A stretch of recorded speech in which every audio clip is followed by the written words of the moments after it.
संत नामदेवांच्या परिवारातील एक सदस्य म्हणजे संत जनाबाई. त्या स्वतःला नामदेवाची दासीच म्हणत असत. नामदेवांच्या घरी पंढरपुरात त्या वाढल्या होत्या. घरातील धार्मिक वातावरणाचा प्रभाव पडल्याने त्याही पांडुरंगाची भक्ती करू लागल्या. अशिक्षित असल्या तरी त्यांनी अनेक अभंग रचले. घरातली कामं करताना, शेळ्या गोवऱ्या वेचताना त्या सतत देवाचं नामस्मरण करत असत. नामदेव व ज्ञानदेव यांच्या सहवासात त्यांना भक्तीचा व साधनेचा मार्ग सापडला.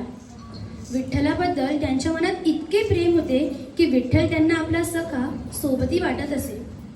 एकदा जनाबाई रात्री उशिरापर्यंत जात्यावर दळण दळायला बसल्या. दिवसभराच्या कामाने त्यांना अतिशय थकवा आला होता, पण दळणाचं काम संपवणं अशक्य होतं.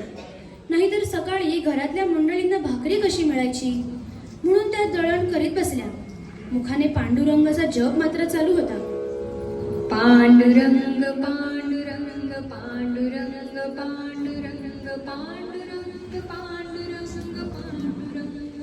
जनाबाईंची ही श्रद्धा पाहून विठ्ठल स्वतः त्यांच्या मदतीला आला.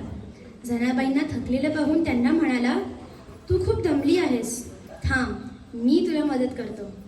जनाबाई चकित होऊन विठ्ठलाकडे पाहतच राहिल्या. विठ्ठलाने जनाबाईंना दळण दळायला मदत केली.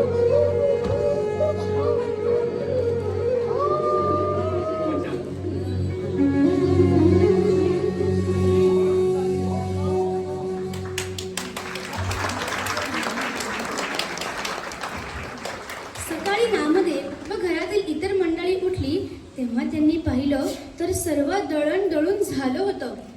आश्चर्याने त्यांनी विचारलं, जनाबाई, एकट्यांनी तुम्ही एवढं दळण कसं दळलं? जनाबाईंनी रात्री घडलेली हकीकत त्यांना सांगितली. विठ्ठलाने केलेल्या मदतीमुळे सर्वांना जनाबाईंच्या विठ्ठल भक्तीची आणि विठ्ठलाच्या भक्तावरील प्रेमाची प्रचिती झाली. खरंच देवावर श्रद्धा ठेवून एखादं चांगलं काम करायला घेतलं तर ते काम